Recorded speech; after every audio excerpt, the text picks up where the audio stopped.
வணக்கம். இன்று நம்மோடு பேச இந்திய கம்யூனிஸ்ட் கட்சி மார்க்சிஸ்டினுடைய மூத்த தலைவர் தோழர் கனகராஜ் அவர்கள் இணைந்துள்ளார். வாருங்கள், அவரோடு பேசுவோம். தோழர் வணக்கம். வணக்கம். நேற்று நாட்டோட பிரதமர் மோடி அவர்கள் பகல்காம் அட்டாக் குறித்தும் இந்தியா சிந்தூர் ஆப்ரேஷன் நடத்தியது குறித்தும் அந்த தாக்குதல் குறித்தும் ஒரு உரையை மக்களுக்காக ஆற்றினார். அதில் இந்திய பெண்கள் சிந்தூர் அளிக்கப்பட்டதுக்கு தக்க பதிலடியை இந்திய இராணுவம் கொடுத்துருக்குது.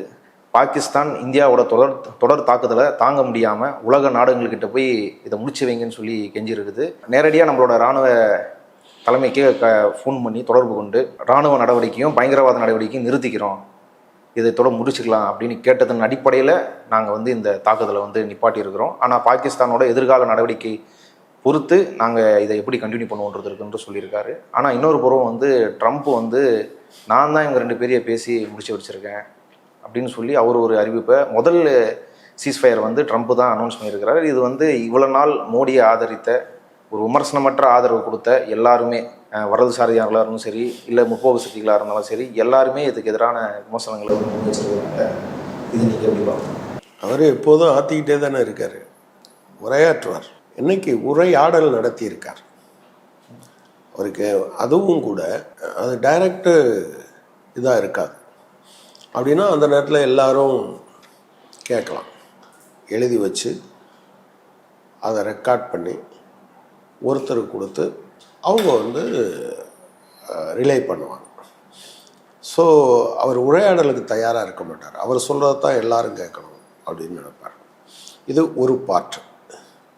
ஆக்சுவலாக அரசியல் கட்சிகள் என்ன கேட்டுக்கிட்டு இருக்காங்க அப்படின்னா, எல்லா கட்சிகளும் ஈவன் இவங்க எடுத்த நடவடிக்கைகளில் மாற்று கருத்து இருக்கிறவங்க கூட அந்த மாற்று கருத்தை முன்வைக்கல.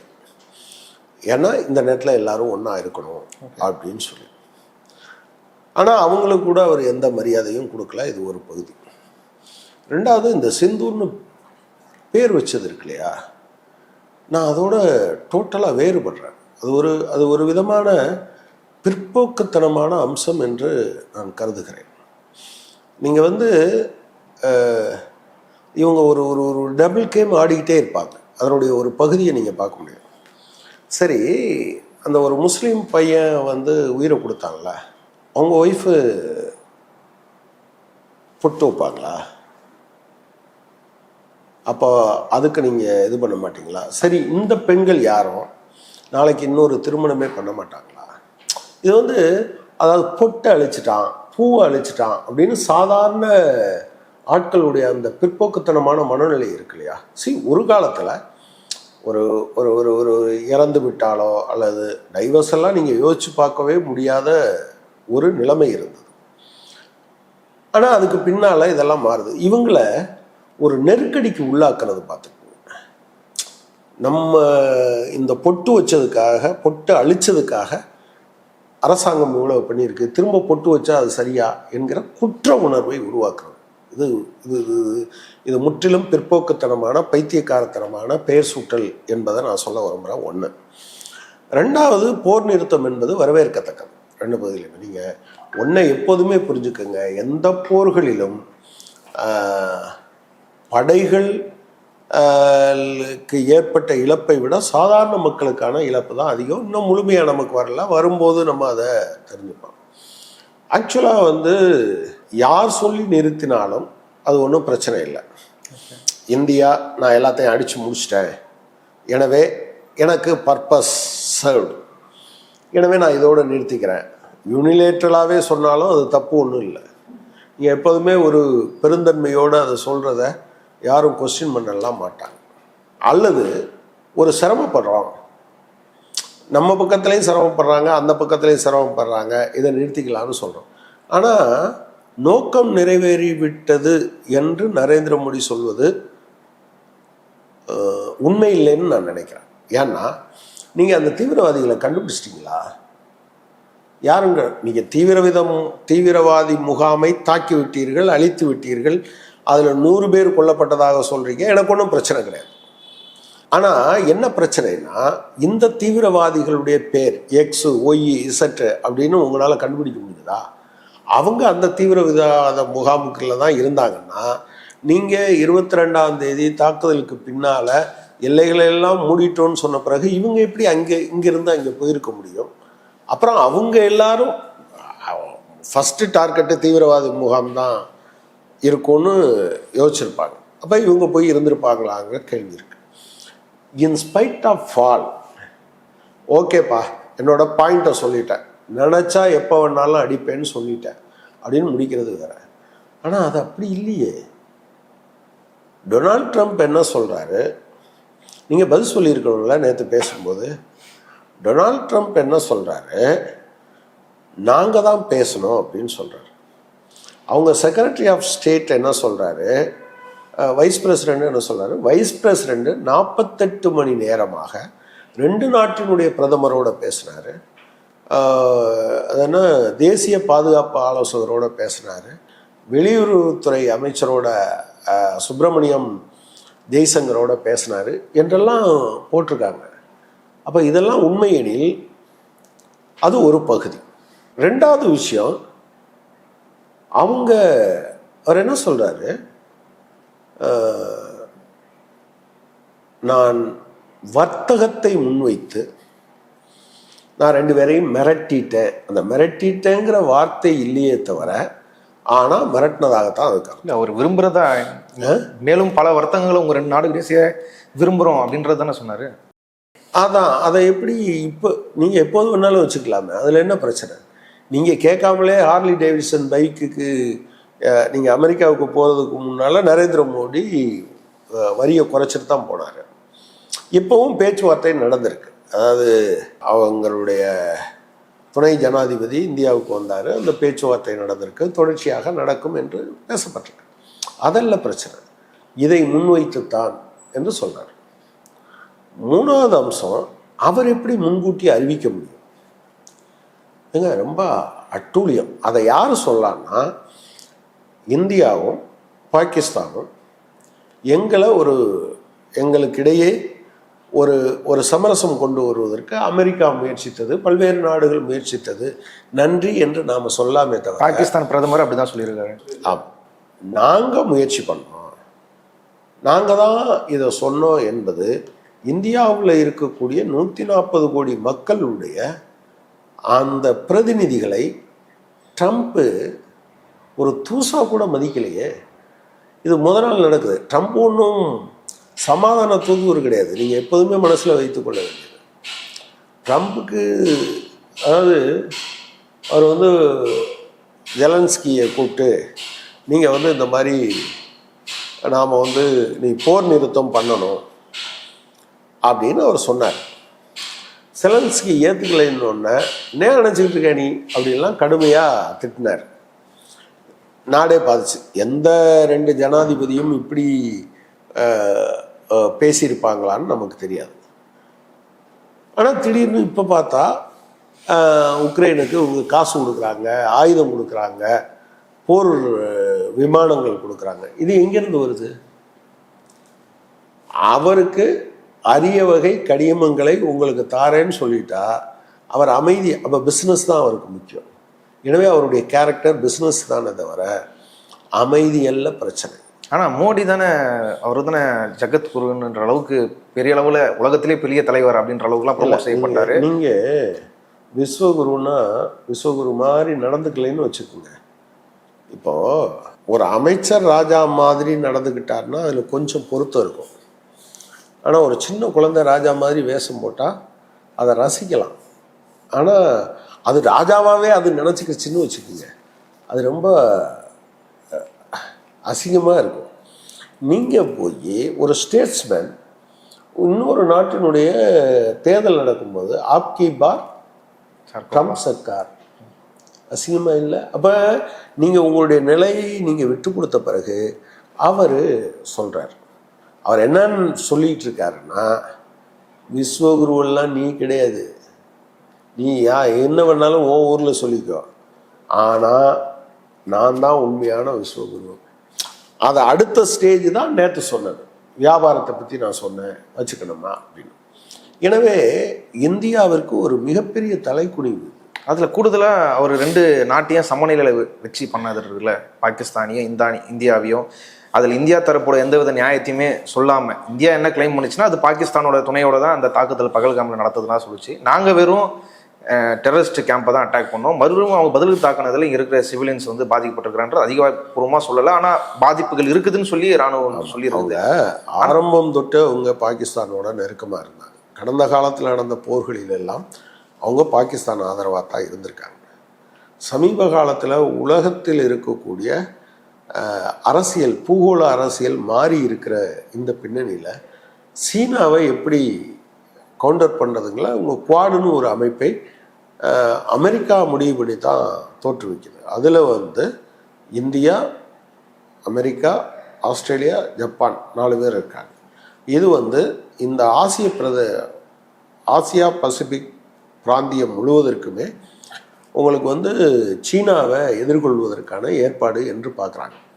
எனவே நீங்கள் 2 பேரும் பகையாளியாக இருந்துக்கங்க, ஆனால் உங்கள் 2 பேருக்கும் நான் வந்து ஃப்ரெண்டாக இருந்துக்கிறேன், 2 பேருக்கும் நான் ஆயுதம் தருவேன் என்பதுதான் அவங்களுடைய நிலைப்பாடு. அப்போ எனவே ட்ரம்ப்பு அவருடைய நடவடிக்கை, பேச்சு 2 மூலமாகவும் யார் பக்கம் நியாயங்கிறதெல்லாம் பிரச்சனை இல்லை, என்னோட வியாபாரம் பண்ண விரும்புகிற எல்லாரும் எனக்கு ஃப்ரெண்டு தான், நீ 2 பேரும் அடிச்சுக்கிட்டா எனக்கு ஒன்றும் பிரச்சனை இல்லை. அதில் இந்தியாவை சமமாக வச்சு பார்க்குறாங்களா இல்லையா அப்படிங்கிறது இருக்கு இல்லையா, அது நீங்கள் எடுக்கிற பொசிஷனில் இருந்து தான் அது வரும். நீங்கள் தெரிஞ்சுக்கங்க, இலங்கையினுடைய குடியரசுத் தலைவராக அனுரகுமாரா திசநாயக்க வெற்றி பெறுகிறார். அது ஒரு சின்ன நாடு, தமிழ்நாடு அளவுக்கு இருக்குமா மக்கள் தொகை, அதை விட கம்மி. அவர் சீனாவுக்கு போகிறார். அவருக்கு ஒரு சிவப்பு கம்பள வரவேற்பு கிடைக்கும். தேர்தலுக்கு முன்னால் கடந்த ஆண்டு ஜனவரியிலன்னு நினைக்கிறேன், ஜனவரியா ஏப்ரலில் அவர் இந்தியாவுக்கு இந்திய அரசாங்கம் அழைச்சி அவர் வரார். காரணம் அவங்க இருக்கக்கூடிய இடத்தின் முக்கியத்துவம். அவங்க பெரிய ட்ரேடில் பெரிய ஆளாக இருக்க மாட்டாங்க, ஆனால் அதே சமயத்தில் அந்த பூகோள சூழல் என்பது முக்கியமானது. எனவே டக்குன்னு அவங்கக்கிட்ட அமெரிக்கா அவங்களோட நெருங்க முடியாது அப்படின்னு நினைக்கிறாங்க. அப்போ இந்தியாவும் சீனாவும் 2 பேரும் அவருக்கு அவ்வளோ பெரிய முக்கியத்துவம் கொடுக்குறாங்க. அப்போ இந்த பின்னணியில் தான் நீங்கள் பாகிஸ்தான் இந்தியா உறவை அல்லது இவங்க 2 பேர்கிட்ட யார் எப்படி இணைந்து நிற்பது என்பதை இவங்க முடிவு பண்ணுறாங்க, அமெரிக்கா. அந்த முடிவின் அடிப்படையில் தான் அவங்க 2 பேரையும் சமமாக வச்சு தான் பார்ப்பாங்க. இன்ஃபேக்ட் என்ன பார்ப்பாங்கன்னா, அமெரிக்கா நம்ம அவங்கள மிஞ்சிடக்கூடாதுன்னு பார்ப்பாங்க. எவ்வளவு தைரியம் இருந்தால், ஏதோ காஷ்மீர் பிரச்சனை 1000 வருஷத்து பிரச்சனைன்னு அவர் சொல்லியிருக்காரு. 1000 வருஷத்து பிரச்சனையை, தீராத பிரச்சனையை நான் தீர்க்க வாரையான்னு சொல்லியிருக்காரு. ஆக்சுவலாக இப்படி சொல்கிறதுக்கான தைரியமெல்லாம் யாருக்கு வராது, பட் அவர் அப்படி பேசியிருக்காரு. அது வந்து மோடி, சங் பரிவார் நடந்து கொண்ட முறையின் காரணமாக தான். இந்த காரணத்தினால தான் நீங்கள் ஒன்றை புரிஞ்சுக்கங்க, இப்போ ஏன் விக்ரம் மிஸ்ரி மேலே இவ்வளோ பெரிய தாக்குதல் நடக்கும். அதாவது இந்த போர் நிறுத்த ஒப்பந்தத்தில் அதுவரை போர்னு ஒன்று வந்துருச்சா, போர் இன்னும் நடக்கலை, ஒரு சண்டை நடக்குது, வந்துடும், நாங்கள் தொடச்சி அழிச்சிருவோம், புல்லு புண்ணு கூட முளைக்காமல் பண்ணிடுவோம் என்று சொன்ன சங் பரிவார் ஆட்கள் அப்படியே அதோடு சேர்ந்து மோடினா யாருன்னு தெரியுமா, புரிய வச்சுட்டோமான்னு ஒரு பில்டப் பண்ணிட்டாங்க. இப்போ போர் நிறுத்தம் என்று வந்த உடனே பாகிஸ்தான் அதை கொண்டாடுது. அப்போ உங்களுக்கு அதை கொண்டாட முடியலை. நீங்கள் எல்லா இடத்துலையும் பார்த்துருப்பீங்களே அப்படி ஒரு கொண்டாட்டம் சங் பரிவாருடைய முக்கியமான ஆட்கட்டே இல்லை. அப்போ என்ன பண்ணுறாங்கன்னா, விக்ரம் மிஸ்ரி தான் இதுக்கு பொறுப்பு என்று அவரை அடிக்கிறாங்க. நீங்கள் அதை அப்படியே ஷிஃப்ட் பண்ணுறாங்க. எனவே இது இவங்களுடைய ஒன்று, நாம் வெற்றியா இல்லையா என்பதை பொறுத்தளவில் வெற்றி இல்லை என்று அவர்கள் தெரிந்ததுனால்தான் அவங்க கற்பனையாக ஒரு ஆளை பிடிச்சு முன்னால் வைக்கிறாங்க. இந்த எல்லா விதமான தாக்குதலையும் அவர் மீது கொண்டு வருவதன் மூலமாக மோடியோ ராஜ்நாத் சிங்கோ அஜித்தோவலோ இதுக்கு காரணம் இல்லை என்று மடைமாற்றம் செய்து திருப்தி அடைந்து கொள்கிறார்கள், பொதுமக்களை ஏமாற்ற நினைக்கிறார்கள். ஓகே, இப்போ இந்தியா வந்து இந்த பயங்கரவாத தாக்குதலுக்கு இந்தியா வந்து அதோட பதிலை வந்து உலகத்துக்கு புரிய வச்சுச்சு, யாருன்றதை, இந்தியா யாருன்றதை புரிய வச்சுதான் அவர் சொல்கிறாரு. ஆனால் பாகிஸ்தான் வந்து அவரோட பிரதமர் பேசும்போது தேவையில்லாத பொய் குற்றச்சாட்டு வந்து எங்கள் மேலே வைக்கப்படுது, இதுக்கும் எங்களுக்கும் தொடர்பு இல்லை, இது சம்பந்தமான விசாரணைக்கு நாங்கள் உட்படுறோன்றதை அவங்க சொல்லியிருக்குது. இப்போ பாகிஸ்தான் மீது தான் தவறுன்னு சொல்லி மற்ற எந்த நாடுகளும் இன்னும் அறிவிக்கலை, ஏற்கனவே அறிவிக்கலை, இதுக்கப்புறம் அதை செய்ய போகிறது கிடையாது. அப்போது இது என்ன புரிய வச்சுட்டாரு, இந்தியா என்னன்றதை மோடி புரிய வச்சுட்டா இருக்குது? இல்லை, இந்த விஷயத்தை பொறுத்தளவில் லஷ்கர்-இ தொய்பா உட்பட பல தீவிரவாத குழுக்கள் அங்கே இருக்குது அப்படிங்கிறது ஒரு ஃபேக்ட். பாகிஸ்தான் தன்னை நான் வந்து தீவிரவாதத்தை ஆதரிக்கவே இல்லை என்று நிரூபிக்க வேண்டிய கட்டாயத்தில் பாகிஸ்தான் இருக்கிறது. அதை முதல்ல அவங்க புரிஞ்சுக்கணும். இப்போ சீனாவோட நம்ம வந்து நமக்கும் சீனாவுக்கும் பல பிரச்சனைகளில் இருக்குது. நீங்கள் பார்த்தீங்கன்னா நமக்கு பக்கத்து நாடுகள் பலவற்றோடும் நமக்கு நல்ல உறவு இல்லை. 2 நாட்டுக்கடையில் எல்லை பிரச்சனை முற்றிலுமாக தீர்க்கப்பட்டிருந்தா, இந்த வரையறுப்பு கரெக்டாக இருந்தால் என்ன இருக்குன்னா அதை சர்வதேச எல்லைன்னு சொல்லுவாங்க. மற்றபடி நம்ம ஊரில் எப்படி இருக்குன்னா, நமக்கு ஒவ்வொருத்தரோடவும் அல்லது ஒரே நாட்டோடவே 2-3 இருக்கு. ஒன்று international border, 2 line of control, இன்னொன்று லைன் ஆஃப் ஆக்சுவல் கண்ட்ரோல். அப்படின்னா லைன் ஆஃப் கண்ட்ரோல்னு ஒன்று அங்கீகரித்து, ஆனால் இப்போ இது மட்டும்தான் கட்டுப்பாட்டுக்குள்ளே இருக்கிறோம். எனவே நமக்கு பிரச்சனை இருக்குது. ஆனால் இந்தியா சீனாவை குறிவைத்து நீங்கள் தீவிரவாதிகளை எங்கிட்ட அனுப்புறீங்கன்னு சொல்லலை, நீங்கள் இராணுவ அத்துமீறல்கள்லாம் சொல்கிறேன். நமக்கும் தெரியுது மசூத் அசார் இவங்க தானே திரும்ப அனுப்புனாங்க. அப்போ இதையெல்லாம் நீங்கள் பார்த்தீங்க அப்படின்னு சொன்னால் எஸ், அவங்ககிட்ட இருக்காங்க. அதை நிரூபிக்க வேண்டிய பொறுப்பு பாகிஸ்தானுக்கு இருக்குது. ஆனால் அவங்களுக்கு கற்றுக் கொடுத்துட்டோம் போயிட்டோம்னு இந்தியா சொல்கிறதெல்லாம் ரொம்ப ரொம்ப ப்ரீமெச்சூர். ஒரு கட்டத்துக்கு பின்னால் இவங்க என்ன முடிவுக்கு வராங்க அப்படின்னு சொன்னால், இந்த போரால் நமக்கும் இழப்பு அதிகம். எனவே இப்போ CNN சொல்கிறத பார்த்தா நம்ம தான் வந்து அமெரிக்காவிடம் இதில் எப்படியாவது உடன்பாடு வாங்கன்னு சொன்னதா CNN சொல்லுது. CNN செய்தியாளர் வந்து அவர் சொல்கிறார், பாபர் கனின்னு ரொம்ப அவர் வந்து கேட்டால் என்ன சொல்கிறாங்கன்னா, ரொம்ப நம்பகத்தன்மை உள்ள ஒரு பத்திரிகையாளர் தான் அவர் இப்படி சொல்கிறாருன்னு சொல்கிறார். அப்போ என்ன பிரச்சனை? நாங்கள் அணுகவே இல்லை என்று சொல்லலை. ஏன் இந்தியாவுக்கு என்ன தேவை இருக்குது? அப்படி இந்தியாவுக்கு என்ன தேவை இருக்குது அமெரிக்காவை அணுகி இந்த பிரச்சனை தீர்க்கிறதுக்கு? இந்தியாவுக்கு என்ன தேவை இருக்குன்னா, நீங்களா தானாக நிறுத்த முடியாது.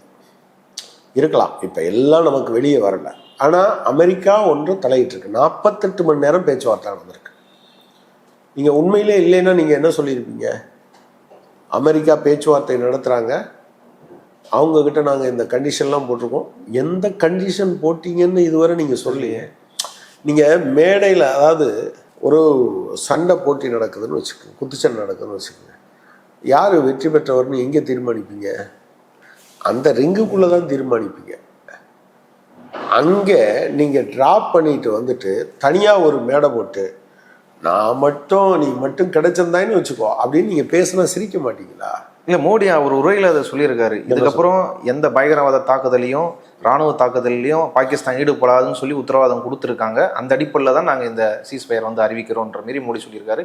ஆனால் பாகிஸ்தான் பிரதமர் அதுக்கு முரண்பாடாக பேசுகிறாங்க. சரி, இது அப்படியே ஃபேஸ் வேல்யூவில் எடுக்க முடியாதுங்கிறது என்னோட அபிப்பிராயம். 2 நாட்டு பிரதமர்கள் பேசுனதையும் அப்படி எடுக்க முடியாது. பாகிஸ்தான் உதவ வாங்கியிருந்தாலும் ஆமாம் நாங்கள் உதவ வாங்கிட்டோம்னு அவங்க ஒத்துப்பாங்களா என்ன? இந்தியாவுக்கு பாதிப்பு இருந்தாலும் ஆமாம் சொல்லுவாங்களான்னு. ஆனால் இதில் முக்கியமான பாயிண்ட் என்னன்னா, அமெரிக்கா எங்கிருந்து வருகிறது? அப்படியே வந்தாலும் இவங்க 2 பேரும் சொல்வது தேர்ந்தெடுக்கப்பட்ட 2 நாட்டினுடைய அரசாங்கத்தையும் தாண்டி அவங்க சொல்கிறத ஏன் மோடி அது தப்பு கண்டிக்க கூட வேண்டாம். ட்ரம்ப்பை கண்டிக்கிற அளவுக்கெல்லாம் நமக்கு கிடையாது. நம்ம சாதாரணமாக இங்கே இருக்கக்கூடிய இந்த இஸ்லாமியர்களுக்கு எதிராக விடுற உதாரணம்லாம் இங்கே நம்ம விட முடியாது. நரேந்திர மோடியால் முடியாது. ஆனால் ட்ரம்ப் இப்படி சொல்கிறது தவறுன்னு கூட சொல்ல வேண்டாம். அந்த அந்த அந்த உண்மையை மறுக்கிறீங்களா இல்லையாங்கிறது இல்லை. நாங்கள் 2 பேரும் ஒத்துக்கொண்டோம் என்பதை எங்களுக்கு முன்னால் அறிவித்தது தவறுனாலும் சொல்லியிருக்கலாம்ல, ஏன் சொல்லலை? நான் அவ்வளவு பெரிய வீரன், அதுவும் இதுவும் ஒன்றா போக முடியாது, அதுவும் இதுவும் எல்லாம் எங்களுக்கு தெரியும். ஆனால் ட்ரம்ப் சொல்லித்தான் நடந்தது, ட்ரம்ப் தான் இதையெல்லாம் செஞ்சார், அமெரிக்கா தான் இது எல்லாத்தையும் பண்ணுச்சு, அதுவும் பொருளாதாரத்தை. இவங்க எல்லாம் தேசபக்தின்னு பேசிக்கிட்டு இருக்காங்க. நம்ம ஒரு சேனல் எல்லாம் நாஞ்சில் சம்பத் இருக்கார்ல, அவர் பொதுக்கூட்டங்களில் பேசும்போது ஒரு விஷயத்த சொல்றார். இவங்க என்னப்பா விளையாட்டை போர் மாதிரி நடத்திட்டு இருக்காங்க, போற விளையாட்டு மாதிரி இவங்க பண்ணிட்டு இருக்காங்க அப்படின்னு சொல்லுவார். இவங்க இதை ஏதோ போர்னா இங்கேருந்து யூனிஃபார்ம் போட்ட கொஞ்சம் பேரும், அங்கேருந்து யூனிஃபார்ம் போட்ட கொஞ்சம் பேரும் அவங்க சண்டை போட்டு யார் ஜெயிக்கிறாங்கன்னு நினைக்கிறதா வச்சுருக்காங்க. உங்களுக்கு கரண்ட் ஆஃப் பண்ணிடுவான், ஸ்கூல் நடக்காது, சாப்பாடுக்கு ரேஷன் வந்துடும், எரிபொருளுக்கு ரேஷன் வந்துடும், நீங்கள் பதுங்குகுழிக்கு போக வேண்டியது இருக்கும், உங்களுடைய ட்ராவலுக்கு ரெஸ்ட்ரிக்ஷன் வந்துடும், எல்லா விதமான உரிமைகளும் அந்த நேரத்தில் இல்லாமல் போயிடும். இது எதுவும் தெரியாமல் இவங்க எல்லாரும் சொல்லிட்டு இருந்தாங்க. என்டர்டெயின் பண்ணிட்டு இருந்தாங்க. என்டர்டெயின் பண்ணிட்டு இருந்தாங்க. ஏன்னா ஒரு போரை இவங்க அனுபவிச்சதே கிடையாது, அனுபவிக்க போகிறதெல்லாம் சாதாரண ஜனங்கள் தான். எனவே இந்த பில்டப் இருக்குல்ல, அதுக்கும் அந்த முடிவும் ஒத்து போகலை. அதனால தான் இவங்க ஒவ்வொன்றையும் ஒரு பில்டப்புக்கு முடிவு பண்ணுவாங்க. நீங்கள் அந்த தீவிரவாதிகள் கொல்லப்பட்டாங்க, தீவிரவாதிகளால் நம்ம சுற்றுலா பயணிகள் கொல்லப்பட்டாங்க. நிறையா அவங்க கொன்னா கூட ஒரு ஃபோட்டோ வாழ்நாளில் யாருக்கும் மறக்க முடியாத அந்த ஃபோட்டோங்கிறது என்னது? தேனிலவுக்கு வந்தவங்க, புதுசாக கல்யாணமானவங்க, கணவன் செத்து கிடக்க, அவர் இராணுவத்தில் பணியாற்றவராக இருக்க, பக்கத்தில் அவருடைய இளம் மனைவி, கண் திறந்திருக்கு, காது இருக்கு, ஆனால் காதில் எதுவும் கேட்கல, கண்ணில் எதுவும் பார்க்க முடியலை, சுற்றி நடக்கிறத உணர முடியாமல் ஒரு இளம் பெண் எல்லாவற்றையும் இழந்து மறத்து போன நிலையில் இருக்கிறார். நீங்கள் சொல்லுவாங்க தெரியுமா, இந்த மாதிரியான நேரத்தில் அவரை கிரிட்டிசைஸ் பண்ணக்கூடாது, இராணுவத்தை கிரிட்டிசைஸ் பண்ணக்கூடாது. எஸ், ஏன்னா நம்ம ஊர் இராணுவம் இவங்க சொல்கிறத கேட்டு தான் சொல்லும், அதாவது எக்ஸிக்யூட்டிவ்க்கு கீழே தான் இருக்கும். அரசாங்கத்தை கிரிட்டிசைஸ் பண்ணக்கூடாது. ஏன் விக்ரம் மிஸ்ரி அரசாங்கத்தினுடைய இது இல்லையா? ஒரு பெண், நீங்கள் சிந்தூரை பற்றி ஆப்ரேஷன் சிந்தூர்னு சொல்கிறீங்களே, அந்த பொட்டை இழந்த பெண் இருக்கால, அவன் இந்து தானே. ஒரே ஒரு விஷயம்தான் சொன்னான், என் கணவன் தீவிரவாதிகளால் கொல்லப்பட்டார், அவர் மதத்தை கேட்டு தான் அவங்கள கொன்னாங்க, ஆனால் தீவிரவாதிகள் யாரோ சில பேர் செய்த குற்றத்திற்காக காஷ்மீரிகளையும் இஸ்லாமியர்களையும் நீங்கள் அவங்க மேலே வெறுப்பை கொட்டாதீங்க அப்படின்னு சொன்ன உடனே அந்த பெண்ணுடைய கற்பையை கேள்விக்குள்ளாகிறாங்க. என்ன சிந்தூரை பற்றி நீ பேசுகிற? எந்த அளவுக்கு இவங்க போனாங்க அப்படின்னு சொன்னால், பதிவு போடுறதில்ல, இந்த பொண்ணு ஜவஹர்லால் நேரு யூனிவர்சிட்டியில் படிக்கிற போது முஸ்லீம் ஒருத்தரோட லிவ் இன் ரிலேஷன்ஷிப்பில் இருந்தாங்க. பக்கத்தில் இருந்து பார்த்தது மாதிரி என்ன எழுதுகிறாங்க, இங்கே படிக்கும்போது டெய்லி இவ காஷ்மீரிகள் இருக்கக்கூடிய ஹாஸ்டலுக்கு தான் போவாங்க. ரொம்ப இவங்க பாருங்கள், என்ன யாரும் கிரிட்டிசைஸ், அதாவது அரசாங்கத்தை கிரிட்டிசைஸ் பண்ணாதீங்க அப்படிங்கிறதுக்குள்ளே என்ன இருக்குன்னா, என்னை விமர்சிக்காதீர்கள், இராணுவத்தை விமர்சிக்காதீர்கள் என்பதற்குள்ளே என்ன இருக்குது, என்னை விமர்சிக்காதீர்கள்.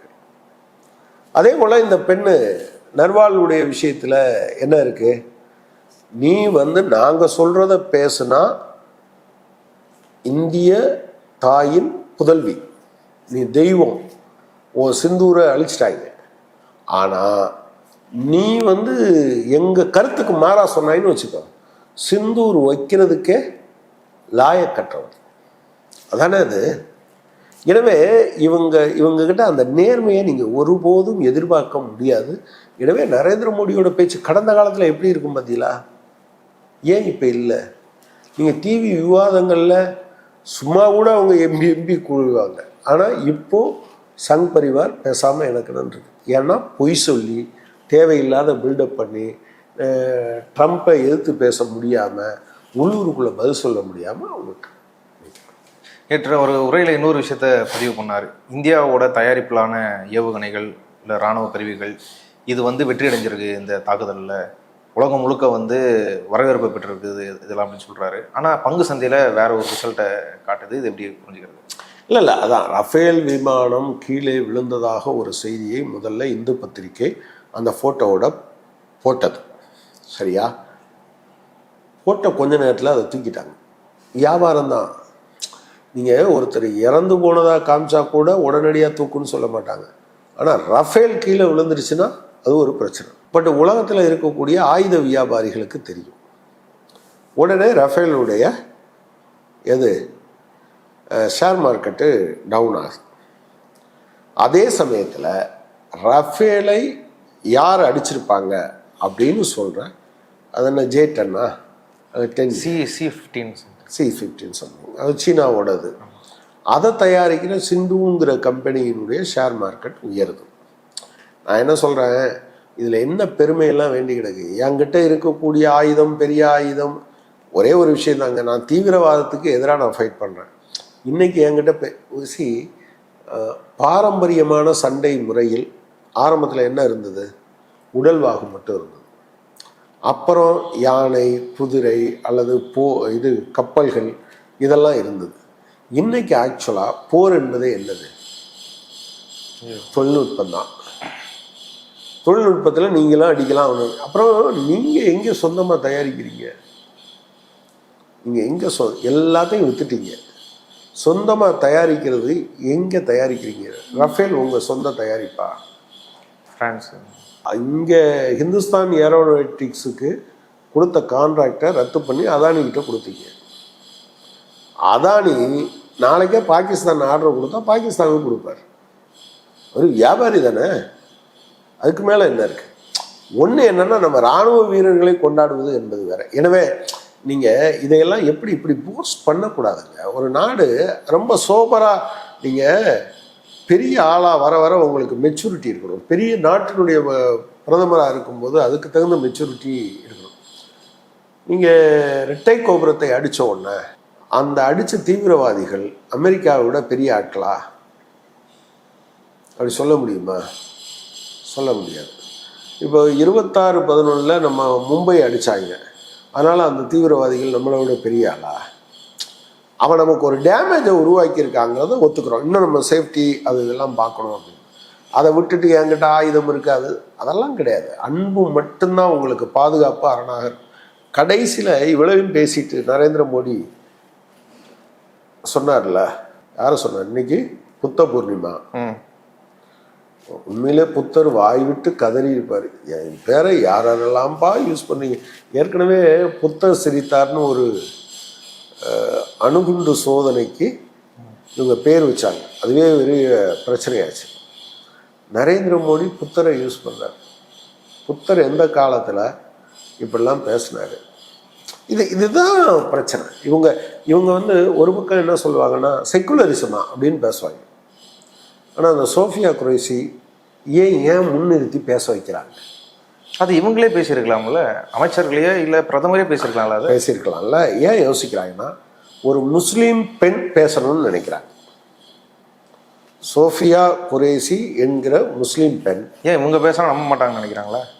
யார் நம்புவா? ஏன்னா இவங்க இவ்வளவு காலமாக அதுக்கு எதிராக தானே பேசியிருக்காங்க. இன்னொரு பிரச்சனை என்னன்னா, இராணுவம் எதுக்காக இராணுவமாக டிசைட் பண்ணுது? இந்தியாவில் டெமோக்ரஸி இருக்கணுமா, செக்குலரிசம் இருக்கணுமா, சோசலிசம் இருக்கணுமா? அது யாரும் இராணுவமாக டிசைட் பண்ணுது? இதுவங்க யாரும் அப்படி பேசணும் இல்லை. இவங்க போய் உட்கார்ந்து என்ன பேசுகிறாங்க? நான் சோஃபியா குரேஷி, இந்தியாவினுடைய மதச்சார்பின்மை பெருமை மிகுந்தது, எங்கள் இராணுவமே இதனுடைய பிரதிபலிப்பாக இருக்கிறது. என்ன பிரதிபலிப்பாக இருக்குது? ஒரு முஸ்லீம் பெண்ணை நிறுத்தி பேச வச்சுட்டிங்கன்னா பாகிஸ்தானுக்கு எதிராக இதுதான். இங்கே என்ன சொன்னாலும் அவங்க பேச போகிறாங்க. அவங்க சிந்தூர் வச்சுருந்தாங்களா? நீங்கள் இதில் உள்ள எல்லாத்தையுமே பாருங்களேன்.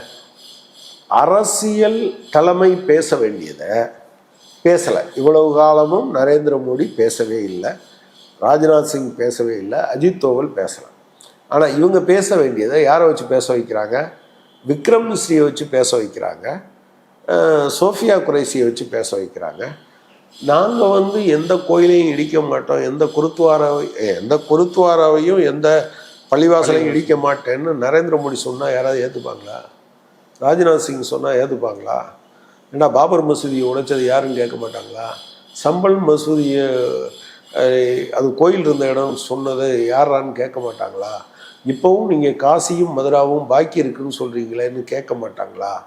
அப்போது என்னன்னா இவங்களுக்கு அந்த நேரத்துக்கு மட்டும் ஒரு முகமூடி தேவைப்படுது. உடனே வந்து இவங்களை கொண்டாந்து விக்ரம் மிஸ்ரியை வச்சு நாங்கள் ஒரு காலத்துலேயும் மசூதியை இடித்தவர்கள் அல்ல அப்படின்னு சொல்ல வைக்கிறோம்.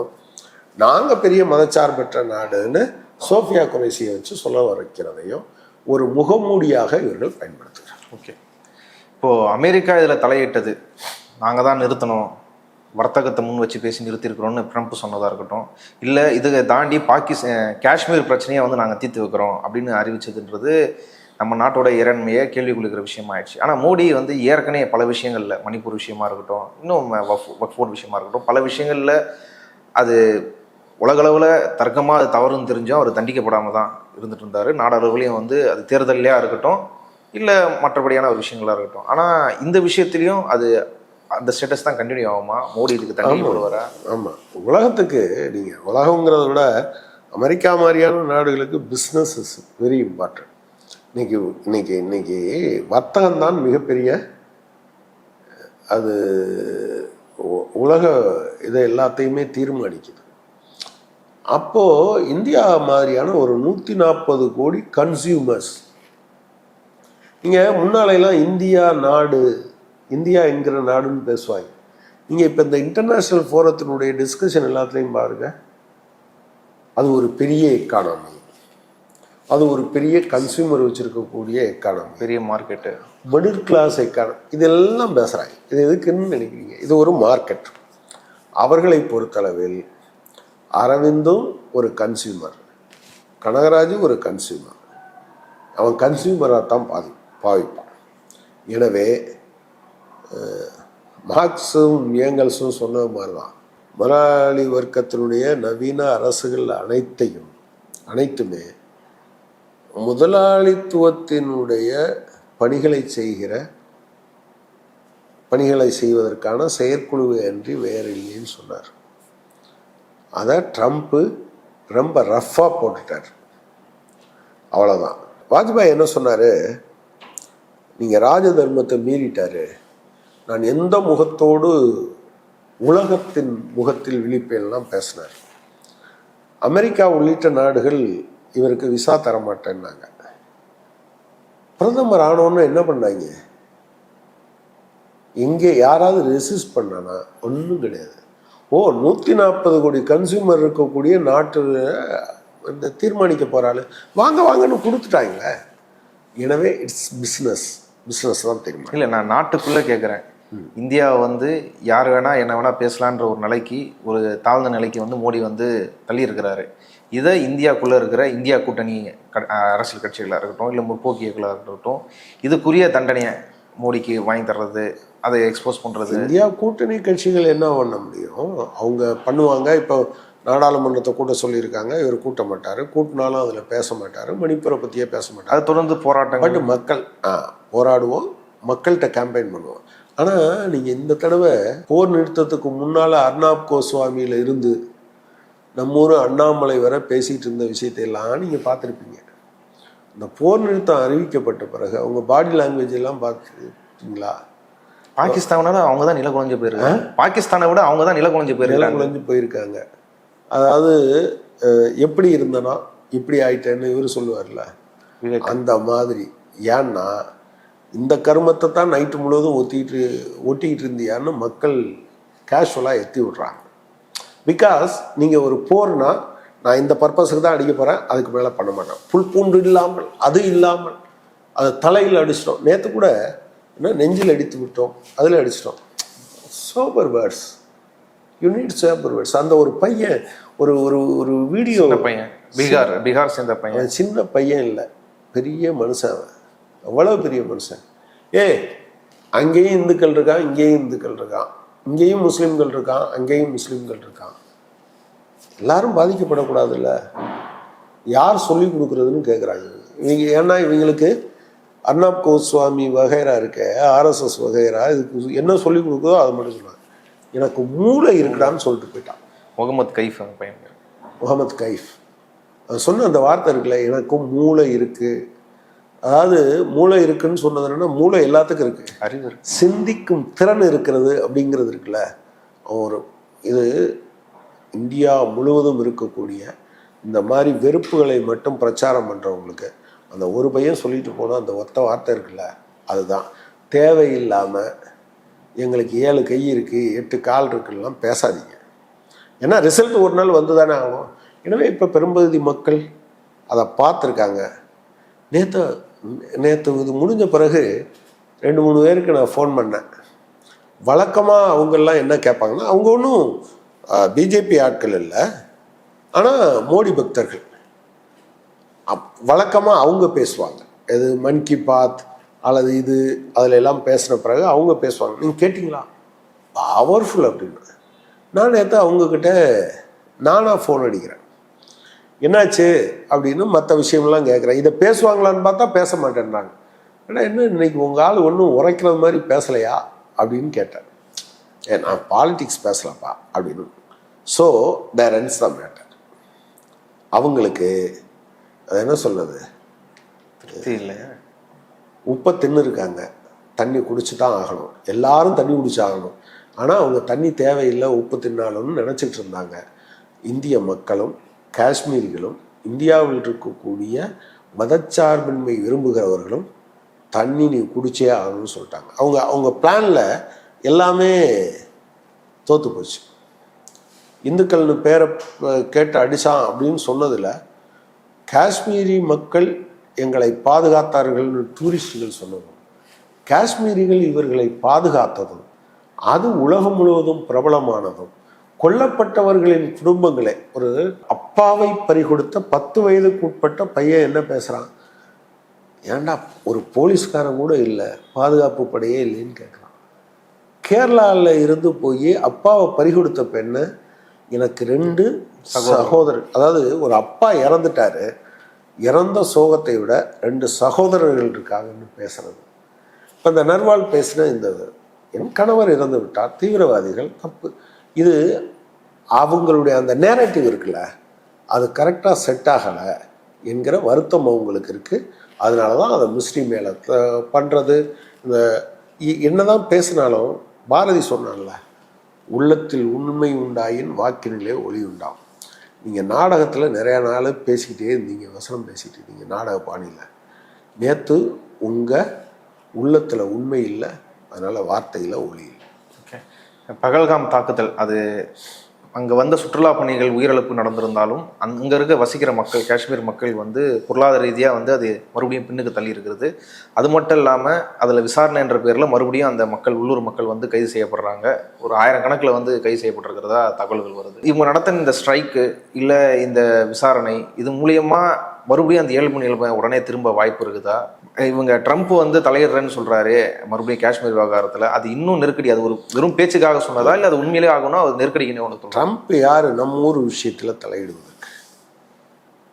ட்ரம்ப்பை இல்லை இப்போ இருக்க மோடி மறுக்கல, அதை முடியாதுன்னு அவர் மறுக்கலை. மோடியை ஏற்றுக்கிட்டாலும் நம்ம தேர்ட் பார்ட்டி மீடியேஷன் என்பதை நாம் ஏற்றுக்கல, இந்தியா ஏற்றுக்கல. நம்மளுடைய ஸ்டேட்டட் பொசிஷன் இன்னைக்கு வர அதான் கொள்கை. Okay okay. 2வது விஷயம், எப்போதுமே இந்த மாதிரி விசாரிக்கும் போது அப்பாவிகள் பாதிக்கப்படக்கூடாது.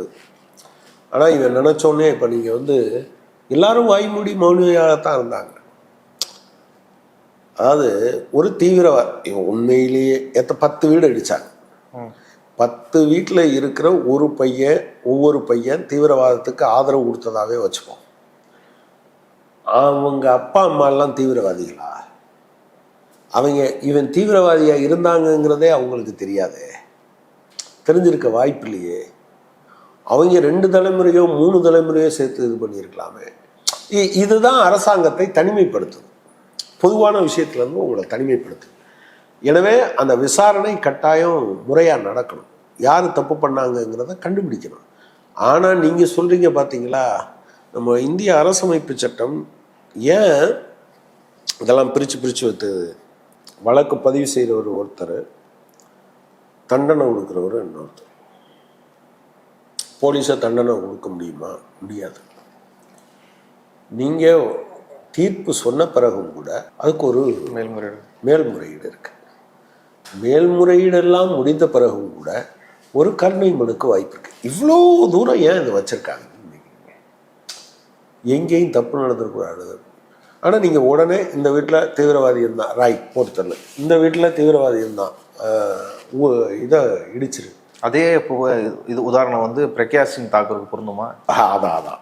எனவே தான் இது இவங்க போகிற பாதை சரியான பாதை அல்ல.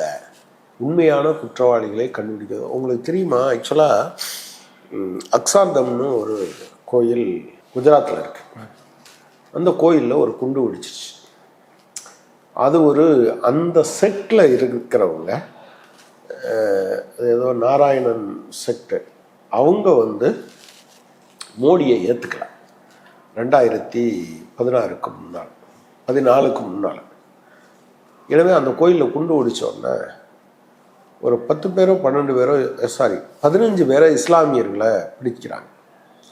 அதில் 10 பேருக்கு ஆயுள் தண்டனை, 5 பேருக்கு ஆயுள் தண்டனை, இதெல்லாம் கொடுக்குறாங்க ஹைகோர்ட். 2014 மே மாதம் 16ஆம் தேதி அந்த கேஸில் சுப்ரீம் கோர்ட்டு தீர்ப்பு கொடுக்கும். உண்மையிலே அந்த தீர்ப்பு அன்னைக்கு தான் மோடி அந்த அந்த ரிசல்ட் எல்லாம் வந்துக்கிட்டு இருக்கனால அன்னைக்கு தான் அந்த தீர்ப்பு வருது. அந்த தீர்ப்பில் என்ன இருக்குது அப்படின்னா, பொதுவாக நீதிமன்றங்கள் என்ன சொல்லணும்னா, இவங்களெல்லாம் விடுவிக்கிறேன், ஏன்னா சந்தேகத்திற்கிடமின்றி நிரூபிக்கப்படவில்லை. அந்த கேஸில் என்ன சொல்லுதுன்னா, உண்மையான குற்றவாளிகளை தப்ப வைப்பதற்காக அப்பாவிகளை தண்டித்திருக்கிறீர்கள், எல்லார் மேலே இருக்க வழக்கை நான் ரத்து பண்ணுறேன். நீங்கள் பாருங்கள், விசாரணை அமைப்பு, ஹைகோர்ட்டில் அப்பீல், அப்புறம் சுப்ரீம் கோர்ட், எவ்வளோ பெரிய கொடுமை. எனவே மோடி சிஎம்ஆ இருக்கையிலே இந்த நிலைமைன்னா, அவர் இப்போது பிரதமர் ஆகிட்டார், அதுவும் 3வது தடவை ஜெயிச்சிருக்காரு. இந்த அமைப்புகள்லாம் என்ன பண்ணுவாருன்னு தெரியும். நிச்சயமாக இப்படி பண்ணுறது என்னென்னா, உங்களுக்கு ஒரு நெருக்கடி வருது. உண்மையிலே குற்றவாளியை கண்டுபிடிக்கலைன்னா, கண்டுபிடிக்க முடியலைன்னு சொல்லிட்டீங்கன்னா பிரச்சனை இல்லை. அதுக்கு பதிலாக சம்மந்தம் இல்லாத ஒருத்தனை நீங்கள் செட் பண்ணியிருக்க நேரேட்டிவ்காக நீங்கள் கொண்டு வந்தீங்கன்னா என்ன நடக்கும்? அந்த குடும்பத்தில் இருக்க ஒரு சின்ன பையன் என்னவா மாறும்? உங்களுக்கு எதிரியாக மாறும். அவனுக்கு சரியான கைடன்ஸ் இல்லைன்னா தீவிரவாதியாக மாறும். தீவிரவாதத்தினுடைய தோற்றங்களில் ஒன்று இது. அதாவது கண்ணகி என்ன சொல்லுவீங்க? கண்ணகிக்கு யார் மேலே கோவம்? அரசர் மேலே. ஆனால் அவன் என்ன பண்ணான்? மதுரையை ஏன் மதுரையை இறைக்கணும்? அதுதான் அதுக்கான இது என்னென்னா, ஏண்டா என் வாழ்க்கை இப்படி பறிச்சுட்டாங்கடா, கேட்கறதுக்கு ஆளே இல்லையே, எவன் எக்கேடு கட்டா எனக்கு என்னன்னு நினைக்கிறான். எனவே தான் நீங்கள் ஒரு ஒரு ஒரு கட்டம் வர அவள் அங்கேருந்து கோவத்தோடு வாரான். அவனை நீங்கள் இலக்கியங்கள் அப்படி சித்தரிச்சிருக்கு பாருங்க. வண்ணச்சீரடி மண்மகள் அறிந்தல், அவளோட கால் தரையிலே பட்டது கிடையாது. அவள் தான் தேரா மண்ணான்னு கோபத்தோடு வாரான். மண்ணை செத்து போன பிறகுதான் அவன் என்ன பண்ணுறா? இதை அழிக்கிறான். இது இது இது மனித குணம். ஆக்சுவலாக ரொம்ப நிதானமாக இல்லைன்னா என்னன்னா, ஒரு உலகத்தின் மீதே வெறுப்பு. எனவே இந்த விசாரணை முறையாக நடக்கணும். அமெரிக்காவுக்கு எந்த தலையீடும் இருக்கக்கூடாது. தேவைன்னா ஒரு சர்வதேச அமைப்பை, ஒரு புலனாய்வு அமைப்பை பயன்படுத்த வேண்டும் என்று இந்தியா நினச்சா பண்ணலாமே தவிர, அமெரிக்காவுடைய நிர்பந்தத்துக்கோ வேற எந்த நாட்டினுடைய நிர்பந்தத்துக்கோ அடிபணியக்கூடாது. நம்முடைய விசாரணை நேர்மையாக நடந்ததுன்னு வச்சுக்கோங்களேன், ஒருவேளை இந்திய அரசாங்கத்தின் மீது மாறுபட்ட கருத்து இருக்கிற ஒருத்தவங்க கூட, சார் இந்த அரசாங்கம் எப்படி நடந்துக்கிறது பார்த்தியான்னு நினைப்பாங்க. இல்லைன்னா கண்ணகியாத்தான் மாறுவான். ஓகே, என்னோட இறுதி கேள்வியாக புல்வாமா தாக்குதல் மோடிக்கு ஒரு பெரிய செல்வாக்கு கொடுத்துருந்த அந்த தாக்குதலுக்கு பிறகு அவர்கள் நடத்திய ஒரு சர்ஜிக்கல் ஸ்ட்ரைக், அதுலேருந்து அவருக்கு பெரிய ஒரு ஆதரவு வந்தது. எலெக்ஷனில் அது ரிஃப்ளெக்ட் ஆயிடுச்சு. ஆனால் இது எந்த அளவுக்கு இங்கே வலதுசாரிகள் இதை தூவம் போட்டு பேசினாங்களோ, அருணாப்பெல்லாம் மிரட்டினார். கிட்டத்தட்ட காங்கிரஸ் இந்த லைவ்லேயே மிரட்டினார், பாரத் மாதாஜிக்கு ஜெயின்னு சொல்லிட்டு. அது அவங்க எல்லாருமே இன்னைக்கு ட்ரம்ப்புக்கு எதிராக அவர் போட்ட வீடியோவை பின் வாங்கிட்டாரு. ஃபாரின் செக்ரட்டரி இன்னைக்கு மிரட்டுறாங்க. மோடிக்கு எதிராகவே ஒரு வெறுப்பு. கஸ்தூரி, இங்கே இருக்கிற கஸ்தூரி கூட சிந்தூர் ஆப்ரேஷன் நடந்த முதல் நாளுக்கு அடுத்த நாள் நான் மோடியோட ஃபேன் ஆகிட்டேன் இன்னிலிருந்து அப்படின்னாங்க. அவங்க இன்னைக்கு மோடியை கிரிட்டிசைஸ் பண்ணி பேசுகிறாங்க. இது மோடியோட இறக்கத்துக்கு இது தொடக்கமாக இருக்கும். இல்லை, அவங்க என்ன வேணாலும் செய்வாங்க. நீங்கள் ஒன்றை மட்டும் தெரிஞ்சுக்கோங்க, நீங்கள் மோடி மேலே ஒரு கோபம் இருக்குது. அதான் நான் சொன்னேன், விக்ரம் மிஸ்ரியினுடைய எந்த ஒரு நடவடிக்கையும் அரசின் ஒப்புதல் இல்லாமல், வழிகாட்டுதல் இல்லாமல் நடந்திருக்கிறதுக்கு வாய்ப்பே கிடையாது. ஆனால் ஏன் அவங்க விக்ரம் மிஸ்ரி மேலே மட்டும் மாற்றினாங்க அப்படின்னா, மோடி பக்தர்கள் எல்லாம் சேர்ந்து அடிக்கிறான், அப்போ அரசாங்கம் சொல்லாத இவர் சொல்லிட்டார் போல இருக்கு அப்படின்னு எண்ணத்தை ஏற்படுத்துவதற்கு. இதையும் தாண்டி இவங்க மேலே சங் பரிவார் மொத்தத்தின் மேலேயும் பிஜேபி மேலேயும் கோபம் இருக்குன்னு தெரிஞ்சால் அவங்க எந்த எல்லைக்கும் போவார்கள். இப்போ அவங்க டவுன் ஆகிருக்காங்கங்கிறது அவங்களுக்கு தெரியும். எந்த எல்லைக்கும்னா அதுக்கு பொறுப்பு மோடின்னு சொல்லி மோடியை கை காட்டி வர்றதுக்கும் போவாங்க. மோடியை எது வேணாலும் செய்வாங்க, மாற்றுறதுக்கும் எது வேணாலும் செய்வாங்கன்னு சொல்கிறேன். அதுக்கும் அவங்க எந்த எல்லைக்கும் போவாங்க. அதற்குள் எல்லாமும் அடக்கம். அவங்க இதிலெல்லாம் கொஞ்சம் கூட தயங்காதவர்கள். அதை நீங்கள் கரெக்டாக புரிஞ்சுக்கிட்டீங்க அப்படின்னு சொன்னால், ஏன்னா கொஞ்சம் பேர் இப்போ என்ன செத்துப்போனால் என்ன, நமக்கு லாபம் வந்தால் கரெக்டுன்னு நினைக்கிறவங்க. அப்படிதான். இப்போது நீங்கள் யோசிச்சு பாருங்களேன். ஸோ இதுதான். எனவே அவங்க இதை ரெட்ரைவ் பண்ணுறதுக்கு ஒரு முயற்சி பண்ணுவாங்க. ஆனால் அது அவ்வளவு ஈஸியான காரியமாக இருக்காது. அவ்வளவு லகுவாக ஒரு தடவை புல்வாமாவில் ஒரு வாய்ப்பு கொடுத்தோம். நீங்கள் பால்கோட்டை அடித்தோன்னு நாங்கள் சர்ஜிக்கல் ஸ்ட்ரைக்கு தீவிரவாதத்தை அடிச்சிட்டோம், அதை பண்ணிட்டோம். பட் அடுத்து தீவிரவாதத்தை வெறுமனே ஆளை அடித்து கொள்றதுனால மட்டுமா பண்ண முடியும்? அப்படி பண்ண முடியாது. எனவே இது அவங்களுக்கும் ஒரு பாடம். இவ்வளவு நேரம் இந்த செய்தி குறித்து விரிவான கருத்துக்களை பகிர்ந்து கொண்டதுக்கு நன்றி தோழர். நன்றி.